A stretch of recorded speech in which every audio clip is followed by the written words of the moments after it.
everyone, welcome to the Champion Select for game number 2 in this best of 3 round of 8 series between Stuyvesant High School and Forest Park High School. Game number 1 went heavily in favor of Stuyvesant, so Forest Park going to be looking to try and make a comeback here. My name is Jacob Ro8, and I am joined once again for game number 2 by Shay Seamus Anderson. Yeah, this game number 2 is going to be really important. You know, for Forest Park, for anyone really, there is a moment in your life when you are met with adversity and you have the option to either overcome it or succumb to it. And this, right now, is some pretty hard adversity for Forest Park High School. And if they do overcome it, they will be one of the strongest teams in the HSL League. However, if they fall, we will never remember them. Just kidding. They're still going to be a top 8 team in North America, and they will be heavily recognized for going up against the Stuyvesant High School. But really, Stuyvesant, they're looking to end this game, or the series, I should say, in 2-0 and move on to the next one because they were looking fierce. And I mean, you have to keep in mind that there was over 1,000 teams at the beginning of this high school Star League season. And to finish in top 8 means that you have so much talent, you have so much skill, especially for a high school player. But when you get down to this level of play, when you get down to the final 8 teams, that's when the real test comes. Especially for teams like Forest Park that might have just squeezed their way in barely with some really close, hard-fought games, to then have to come against a team with 2 challenger players and 3 diamonds when you have only diamonds and plats. Like, it can be really difficult, but it's not impossible. And I really feel like if Forest Park is able to pick a team comp that scales well into the late game, like you said, and is able to play safe and just try to outscale, that's going to be their chance to winning game number 2. Yeah, and I like the fact that I'm looking at Twitch chat right now, and I do see support. We do see Forest Park support, so you know, if their fans still believe, I feel like the players should keep their heads up and go for this as well. Beta Life is hovering over the Jinx, and he played incredibly well on the Ashe, so he is his really pick up the litter as far as 80 carries go, and I'm sure he will do fine. However, there are a lot of strong 80 carries open for Forest Park High School. Yeah, and if I was Forest Park, you want to pick a champion that's going to scale. Now, Jinx, one of those champions that definitely scales well, but I think maybe a Tristana might be a good pick here. Even a Sivir, while she's not going to have as much damage in the late game, she brings a lot of utility. Oh, and actually, Stuyvesant locks in the Vayne instead of the Jinx, so I think maybe even picking up Jinx as Forest Park might be the best decision here. Yeah, this is an interesting pickup. I really think Beta Life is sort of just showing the fact that, you know, he's confident in his play. Vayne is definitely an 80 carry that, or most 80 carry mains love to play and show off with. But we see a Maokai and Sejuani picked up by Forest Park. That is a lot of CC. Yeah, it is. They have a very tanky front line now. But what this means is that they're not going to have very many damage threats, most likely just 2. So they're going to need to keep them alive in order to do the damage that's needed to win these team fights. But a Maokai Sejuani definitely going to be very tanky as far as the front line goes. Stuyvesant is hovering the Rumble Nautilus, although a Blitzcrank would be kind of fun to watch as well. I mean, I want to point out the Thresh hooks in the last game from Stuyvesant were phenomenal. I think almost every single one hit. Only maybe 2 missed in the entire game. So yeah, the Red James was definitely looking like Kazing, and he can't go with Thresh, so he goes for Nautilus instead. That's another champion with the hooks. And like, hey, you wanted the Jinx, so here it's gonna be a Forest Park. Gonna have a lot of damage and a lot of crowd control in this composition. Alright, so Jinx locked in and Varus hovered. I don't know if the Varus lock-in is smarter. Varus does bring a lot of damage, but the thing is, both of your threats will be AD then, meaning it's going to be really easy for like Nautilus, for Lee Sin to just stack that armor, and it's going to be so hard for them to die in those team fights. I would like to see something maybe like a Victor or just something that can farm up really safe. Maybe even a Xerath. Farm up safe in the early game, just farm under tower, Ari. and be able to do Interesting. a lot in the late game. Yeah, I don't. The Ari's gonna be hard because the thing about Ari is you need to be able to make plays. Yep. She's really fallen out of the meta with all the tanks. Assassins aren't as useful as they once were, and Ari's actually seen a couple of changes as a result. However, you do have to give credit to the fact that Ari will have a safer lane phase than a Varus. Yeah, it's true, but it's also going to be more dangerous for Ari in the later stages of the team, because Xerath or Varus or even Victor in the late game stay really, really far back and trying to just throw in skills, whereas Ari kind of has to jump in, try to land that charm in order to make an impact in the team fight. So Ari can definitely do a lot here, but it's just going to be a little bit more difficult, I feel like, for Swimbirds, especially if Swimbirds gives up kills early like he did last game. If he has another 2-0 start, I feel like he's going to be almost useless. Yeah, what I'd really like to see from Forest Park this game is their early game be a little bit safer. Not only did they die to ganks, but their lanes also died in the 1v1 matchup. So, you know, just play a little bit safer, wait for Porcupine Pillow to come around to maybe snowball your lead ahead, but just don't let the snowball of last game happen. Don't give Stuyvesant the satisfaction of such an early lead. Yeah. So that's definitely going to be what they're looking out for. I feel like overall they do have relatively safe lanes here. Will Kill for Tacos has a lot of damage on that Rumble, so D Wonderboy should be careful, but normally Maokai is pretty safe as long as he doesn't get ganked. But the thing is, Stuyvesant has the Lee Sin jungle, who's going to be able to make so much of an impact early on, and Forest Park really needs to ward up, like you said, because if they don't respect Omar God on the Lee Sin, they're going to be regretting it in this game number 2. And we saw the amount of ganks Omar God had last game. He ganked a lot on Zac. You know, not a champion that traditionally will see gank that early all the time. And actually, Omar God's Lee Sin was banned out in the last game, but he has it now. So let's see the kinds of plays that they can make. For now, though, it is in the delay. 2 minutes, 45 seconds to go. We're going to take a bit of a break, guys. But when we come back, it's going to be Game 2 of the HSL Round of 8. Forest Park High School taking on Stuyvesant High School.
everyone, welcome to game number 2 of High School Star League's round of 8 best of 3 match between Forest Park High and Stuyvesant.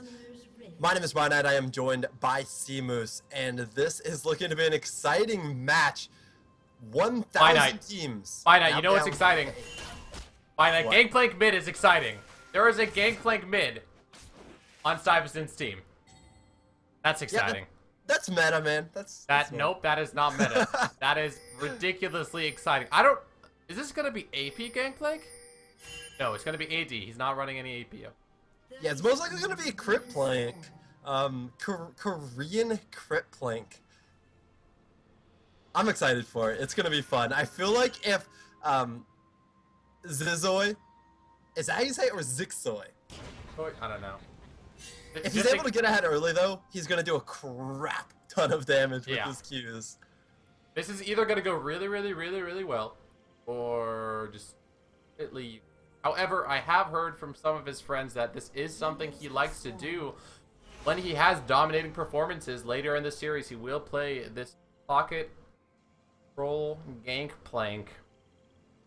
But we're going to see if it works out for Stuyvesant High School this time. Out of 1,000 teams, these are the top two of the top 8 teams in North American continent, and only one of them will go on to the round of 4. Stuyvesant High School just have one more game to win. If they win it here, they are in the semifinals. Yeah, and we want to remember to thank our sponsors as well: Twitch, Newegg, Rocket, MSI, Tespa, Jinx, and Loot Crate. Because of them, these teams are not only playing for school pride, that you are the best in the nation, but they're also playing for $35,000 of scholarship money. Yeah, that is quite a generous prize for these teams. So everyone is going to give it their all. And really interesting adaptation from Forest Park High School. They decided to go with the lane swap against this Rumble. Knight, what is that all about? I actually think this was a really smart decision by Forest Park High. Rumble is one of the 2 challenger players on Stuyvesant, which means that Wonderboy is going to have a hard time farming against Rumble anyway. So if you're already going to have a hard time farming, you might as well just go in the 1v2. Yes, you're not going to get very much farm, but you weren't going to get much farm anyway, and then it allows your Jinx to farm up. Jinx is going to scale really, really well. Also, Forest Park High's bottom lane did not do very well in the last game either. So it allows 2 of the lanes to kind of have a more relaxed early game, and it kind of allows you to stay more even without having to match up skill for skill. Yeah, the fact that they have this lane swap basically means that to a certain extent the lane phase is going to be negated, and the lane phase is where we saw Forest Park's initial problems start. So I actually agree with you. It is a very smart decision. There are a couple of problems though. If your top laner gets in a position where he gets dove under turret, that could be very, very bad. But for now, both Wonderboy and Will Kill for Tacos are alright. Junglers are looking around, but I don't think we'll see anything happen just yet. Oh, the stun is going to land onto Wonderboy. Another thing to think about with the lane onto swap. Zizoy. He's taking a lot of damage. He does have flash. Yes, Summoner's Charm is going to get dodged away, but the damage coming out from Ari the heal is going to be enough. Flash auto attack is going to pick up first blood, and Gangplank is down. Alright, boys, this game already going incredibly better for Forest Park High than the first one. Able to pick up first blood here. That's so big, especially on an Ari who wants to try and be a threat in this mid game. The BM might be backfiring. Oh, it's good first. And they also see Omar God in the mid lane, which means that his pressure on this Lee Sin isn't going to be as strong as it could be. Early game already infinitely better for Forest Park High School, because by this time, Stuyvesant already had 3 or 4 kills. Yeah, by this time it was already 6-0 in favor of Stuyvesant, and now it's 1-0 the other way. Forest Park High trying to prove why they are in the top 8 high schools in the nation. Well, the hook is going to be thread through. Will kill for Tacos. Gets hit by the zap as well. There is not going to be any flame chompers, but that is a lot of damage on this Rumble in the top lane. He needs to be careful. One more death sentence could mean his end. But this will be a dragon pickup. They have the pink ward. They haven't seen Porcupine Pillow, but they're assuming that he's not going to be on this red side. So that will actually be first dragon over to Stuyvesant High School. Yeah, and this is just something that you kind of are willing to give up by making the initial lane swap. Because you do have 2 members of your team top, it means that you're going to have to give away that first dragon. It's just something that kind of comes with the lane swap, and it does create a small advantage for Stuyvesant as far as dragons go, but I think they're... Oh, the hook. Swinburne is here. Will kill for Taco is going to be in trouble. Flash away, but there's still a lot of damage coming out of this Ari. The kill picked up for Jinx. Vodcavs gets a kill. This is now 2 kills over to Forest Park High School. They want us all to know that that first game was just a fluke, and they are here to play. And they definitely are showing that they have more in the tank than what they gave us in game number 1. Really good roam coming up from Swimbirds, and this is a completely different mid laner than we saw in the last game. Swimbirds on Fizz died twice in the laning phase, died solo before 5 minutes. This game, the complete opposite. Absolutely turning it on with a phenomenal solo kill in mid lane, and then a roam top to give Jinx the second kill of the game. And the first turret picked up as well. That's over 1,000 gold lead now for Forest Park High School. Now, they do have this early lead, but I'd like to see them transition that across the map. You know, maybe put this bot lane now back in the 2v2 and pick up that turret and keep out-rotating Stuyvesant High School. Because if they do so, they definitely could snowball this and push this to a game 3. Yeah, I mean, look at the damage that Stuyvesant's bottom lane was able to get onto Forest Park High's bottom tower. Almost nothing. The tower is still sitting at over half HP, which is really, really good. It essentially means that Forest Park High traded a dragon for 2 kills and a tower, which is completely worth. Especially when you compare it to last game's performance where they had that laning phase go so poorly. Yeah, and I really like the fact that we do see the pink wards coming out. They know they need to keep the snowball up. We see 1 ward over the banana brush in favor of Forest Park as well. This top lane matchup now, Rumble versus Valkyrie, they're even in CS. Hook onto the Red James. He might take a lot of damage here. He's going to get hit by the choppers as well. Vodcavs is pretty damn strong. The hook away, can they pick up the kill? It's just going to be Condemned, the Gangplank ultimate as well. This is now bad for Forest Park. The flash immediately from Bad Wall, and they flash in response from Beta Life, but there's action in the top lane as Wonder Boy goes on to Will Kill for Tacos. Can he hit the ult? Yes, Porcupine hits the ult, but that's a lot of damage from the Equalizer. Will Kill for Tacos doesn't want to silence himself. Can he get it? He silences himself. He's going to hit with a ton of auto attack damage, but he does go down, and Swimbird's now into spot lane. Is ganking Beta Life. Beta Life doesn't have flash, remember. However, he is going to be just fine, but that is now 3 kills over for Forest Park. This looks like a completely different Forest Park team. Honestly, if there were names turned off, I would not have guessed that Forest Park and Stuyvesant had switched sides. Because this game is now 2,000 in favor of Forest Park before 10 minutes. Now 2 towers to 0. This is incredible. I would not have guessed game 2 would go like this after game number 1. Yeah, isn't as dominant at this point. However, 3,000 gold or 2,500 gold after 9 minutes is an incredibly strong start. They have 2 turrets. Yes, they don't have the dragon, but they have all the advantages now in the early game. Fizzoi, he only has that Ruby Crystal and that Avarice Blade. Really isn't going to be providing much in these team fights, whereas Swimbirds already has that Morellonomicon, and he is working on more items. Another smart rotation, 3 members in the mid lane. This turret might be going down. And we have to keep in mind, last game, even though Stuyvesant had a bigger gold lead by this point, they didn't have any towers yet. And now Forest Park High has all 3 outer turrets. This is feeling like CLG rotations. Yeah, CLG rotations with good players as well, and good team fight. Forest Park, they are doing so well, some might say that Ryan needs to gank the top lane. You're welcome, Stuyvesant High School.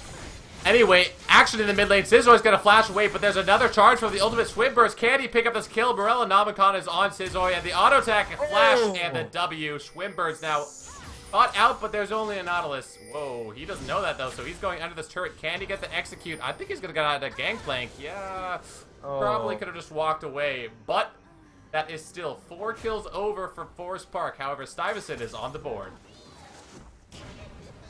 Yeah, so Stuyvesant finally able to pick up their first kill here, but I want to point out that while Crit Plank is going to be able to do a lot as far as the mid game goes, he really falls off when you get to that 40-50 minute mark, no matter how far ahead he gets. And honestly, he's not even ahead. He's been solo killed twice now. Lee Sin as well. Another one of those champions that does not scale well into the late game unless he's able to insect kick. So I feel like if Forest Park is able to just continue playing this like they have been, keep their head in the game, play smart, and just don't make stupid decisions, they have a good chance. Yeah, they really do. Interesting that you're talking about the Lee Sin pickup, because you know Omar God has done nothing so far. He's been farming the entire game, and he's still behind in farm compared to Porcupine Pillow. This is very good at the moment for Forest Park. And you know, I'm still a little bit cautious because we did see Stuyvesant High School play so well last game, so I still think they might be able to come back. But if Forest Park keep this up, we are definitely going to Game 3. Yeah, and we also have to keep in mind the 2 challenger players on Stuyvesant are the Lee Sin and the Rumble. And together they have a cumulative score of fighting. 0. Oh my god, he's gonna get hit by the choppers. That's so much crowd control. He's gonna go down here. Vodcast has get the kill. And now they're gonna go on to Battlewall. Hook lands on Beta Life. Double teleport coming in, but a little bit slow for Forest Park. Battlewall gets condemned away, and Swinburne is everywhere, but he is also dead because he gets stunned up in Beta Life now. He's trying to stay alive. He's trying to kite. He goes down. Porcupine Pillow taken very low. Scissoy is doing damage, but he is a gangplank, so he's not doing as much damage as he should be. Vodcast gets the double. He's looking for the triple. The Red James running away does not have flash up just yet. It's going to be up now. Does he need to use it? Vodcast, yes, he does. Forces that flash, but that is still a 2 for 2 with Dragon advantage going over to Forest Park.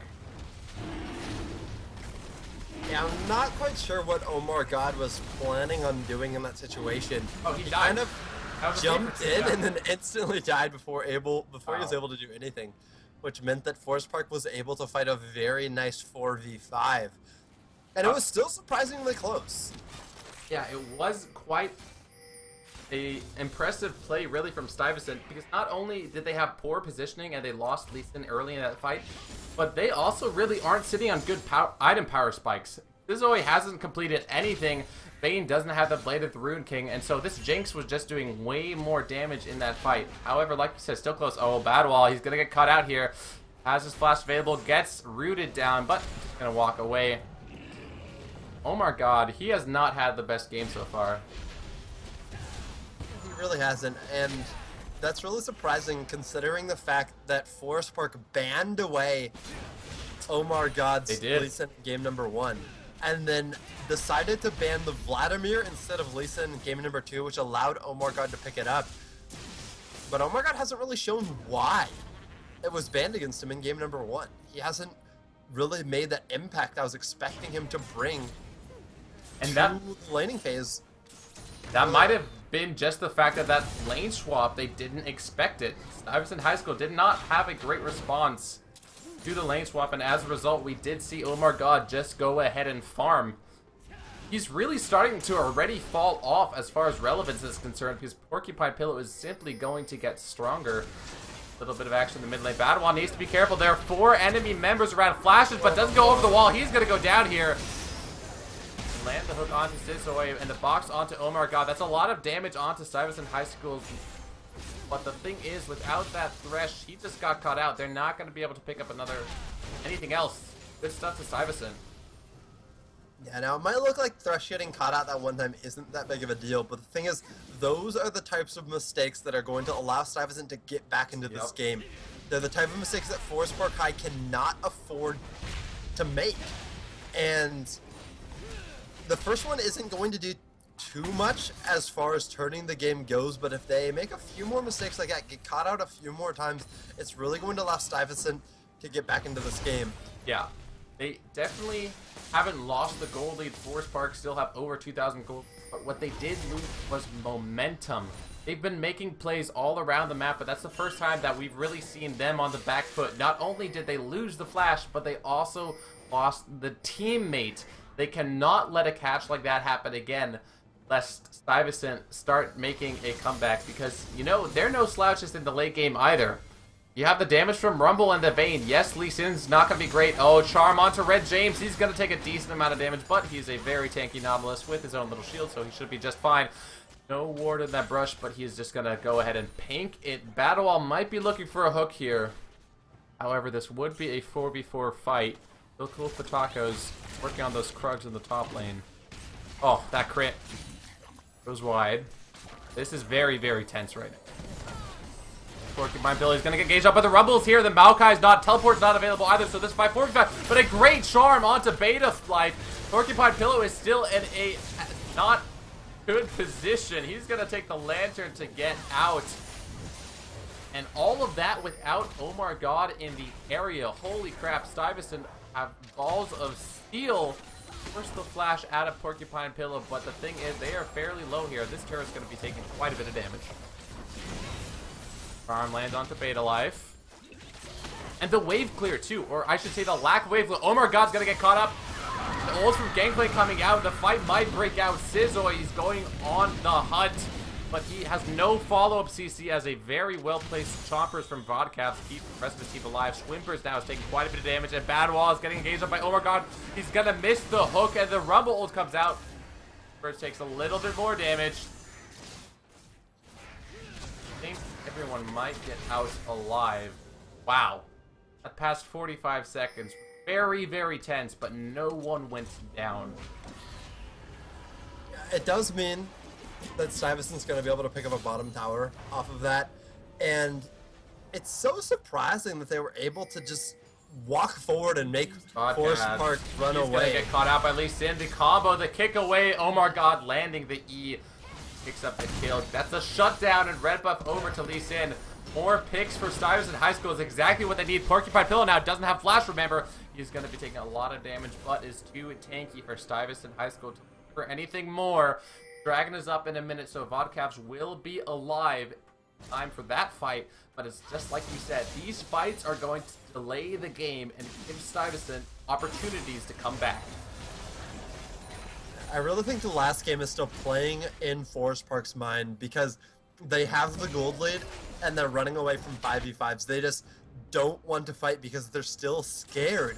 Even though they have the items to be able to win fights, they're just not willing to take the risk. Because of that, Stuyvesant is just able to push Forest Park around, get vision control that they shouldn't be able to get when they're behind, and it's just really looking like Stuyvesant is the team that's kind of finding themselves back in control despite still being down in gold and only having one tower. While Porcupine Pillow is being chased away, they're probably not going to be able to protect this King's Ward. They ult onto Badwall on Porcupine Pillow. They're going to take a little bit of damage. This is a 1-3-1 right now for Forest Park High School, and Stuyvesant knew that, so they went for the engage. No hard CC. That chain is going to hit, but it's not really going to lead into anything. A decent amount of poke onto Badwall and Porcupine Pill. The dragon is up, so we might see Stuyvesant decide to go for it, or instead make another catch. Porcupine Pill needs to ult to get away. This is not great for Forest Park. Porcupine Pill dashes out as well. Flash hook from Badwall, but he actually took Rebel in and goes down. Meanwhile, fighting the mid lane, Wonder Boy has the flash to get out alive. Somehow, Forest Park is losing this fight. Stuyvesant High School pick up one kill, and with health bars of Forest Park, there's probably no way to test this dragon. Stuyvesant High School is making the comeback happen. Yeah, now it's just a matter of Forest Park being in a bad position when they were already chunked low because of that earlier Rumble ultimate. And it doesn't matter how far ahead you are, you need to respect your health bar. You need to understand that if I'm at half health and they're not, they're going to have an advantage coming into this team fight. Also, I want to point out that it was a really good ultimate coming down from Gangplank there. Sizoi finding a really strong choke point there, but Forest Park's positioning was honestly questionable. Porcupine Pillow and Badwall were kind of by themselves, trying to contest against the 5 members of Stuyvesant, and Stuyvesant saw that and were able to pick up an easy kill in that 5v2 before Forest Park was even in position to respond. Park Range. What am I saying? Forest Park High School, but they did get caught out, and Stuyvesant picked up that 1 kill. That only a kill onto 1 member, but that still gave them the dragon. These advantages coming back. Red James now, he's gonna get caught out. A lot of crowd control, and this is what Forest Park High School needs. They need to make picks and stay grouped up. However, what objectives can they take from this? I feel like the next thing they need to try to do now is just move to the mid lane. It's a 4v5. Gonna land the hook. He's gonna go for will kill for Tacos. He has the equalizer up. A lot of damage onto Battle. Will kill for Tacos. Gets the equalizer. Does he get out alive? He just might. Oh my god, is on a killing spree. And Wonder Boy does not get the shutdown onto this Rumble. Twinbird's now gonna get stunned up, and that is 3 kills for Stuyvesant High School. They caught the support, but they lost their top laner, their support, and their mid laner. How do Stuyvesant win these fights? Badwall is honestly playing way too aggressive here. He feels like he's ahead because Forest Park did have a lot stronger early game, but he's honestly making a ton of bad positional errors, getting caught out, landing hooks when he shouldn't be trying to land hooks. Like, there was no reason to try and fight in that jungle there. You have the 4v5, just push down the mid lane, try to get a mid tower. It's just a lot of bad decision making here. I feel like Forest Park had a really strong game plan in the beginning of the game. Let's lane swap. Let's try to get an early advantage. Let's try to dive the enemy top laner. And then after the laning phase was over, they just aren't sure what to do. They don't have direction. And it really makes me feel like they've planned out this early game before, when they've experienced lane swaps in the past, but they don't really know what to do in the mid to late game. They really have made a number of mistakes, and now they're grouping up and trying to see something. But Ari is in the top lane, and they're actually behind in gold. This fight could go in favor of Stuyvesant. Vodcaps gets a lot of damage flashed away, and now Porcupine and D Wonderboy need to get out. D Wonderboy goes down. Omar got us on a rampage. Zizor gets the kill onto Vodcaps, and there is still no Ari here. Twinbirds is just recalling as all of his team gets decimated. That is a 4-for-0 fight for Stuyvesant, and they are now up 4,000 gold. Stuyvesant.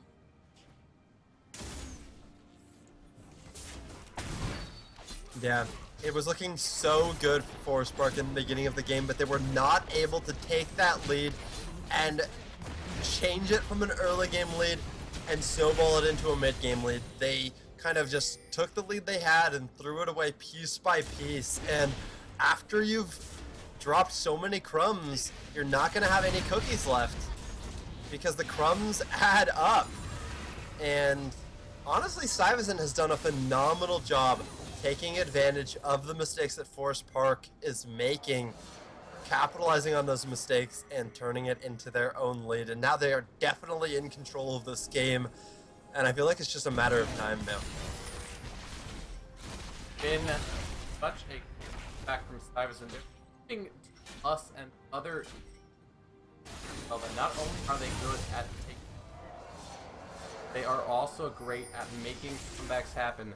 That being said, the game is still 5,000 gold, a large lead, but not completely insurmountable for Forest Park High School.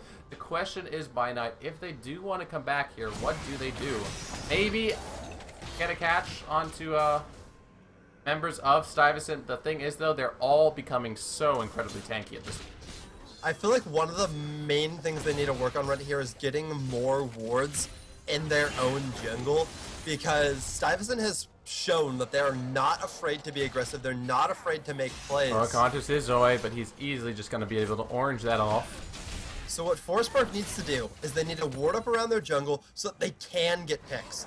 They can try and grab. Ooh, another hook. That's a lot of damage now. He is not going to be able to throw CCs, but the ultimate miss from Porcupine Pillow. A pretty good equalizer is going to divide the bet, but Beta Life picks a kill onto Wonderboy.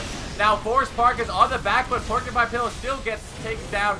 And Bad Wall is very low as well. Omar God is unstoppable. This is why you ban out his Lee Sin. That's going to be the double kill. And they are still looking for more. Swinford has to use defensively.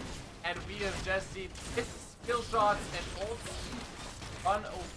Podcast doesn't have mana for the... What a play from Omar God.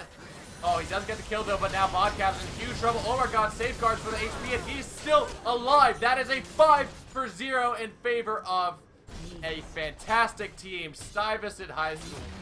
Wow. They just have such great synergy. Their team fighting is above and beyond anything that I was expect to see from a high school League of Legends team.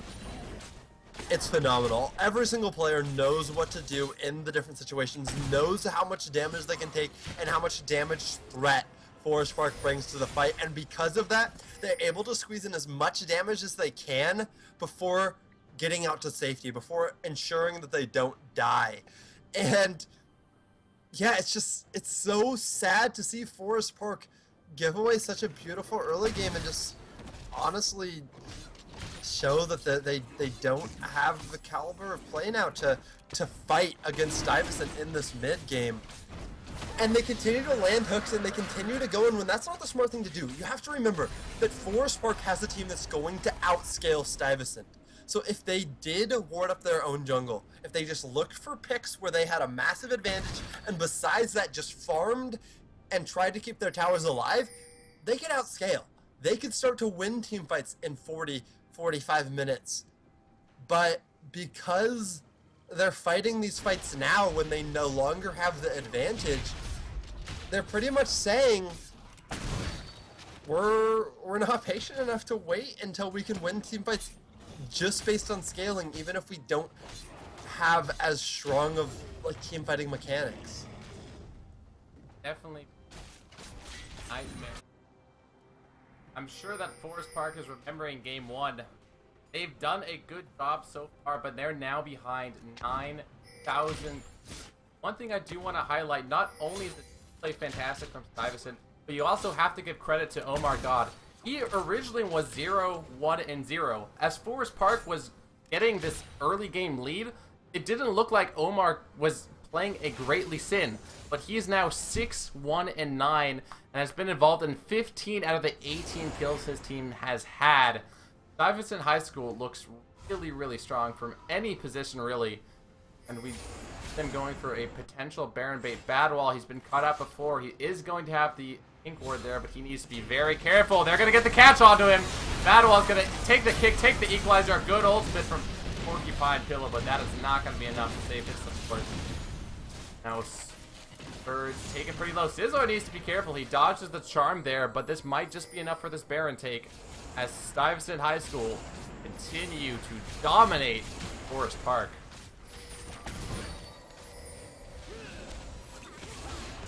Pillow ends the zap, but Sizzler's just going to be able to heal himself up a little bit. Has its Spirit Visage, the Trinity Force, as well as, of course, that crit average blade and the Frozen Heart. The hook is going to land on the Swinburst. He takes a lot of damage. He ults away and no ult for Porcupine. Remember, Red James gets taken very low. Omar God needs to scapeguard away, but this could be the fight for Forest Park. Betty Life flashed in for the kill. He's going to apply the red buff. This is a lot more damage coming on, more than they probably expected. Vodcap's trying to do what he can on this Jinx. He has 5 to kills, but he is now out of mana.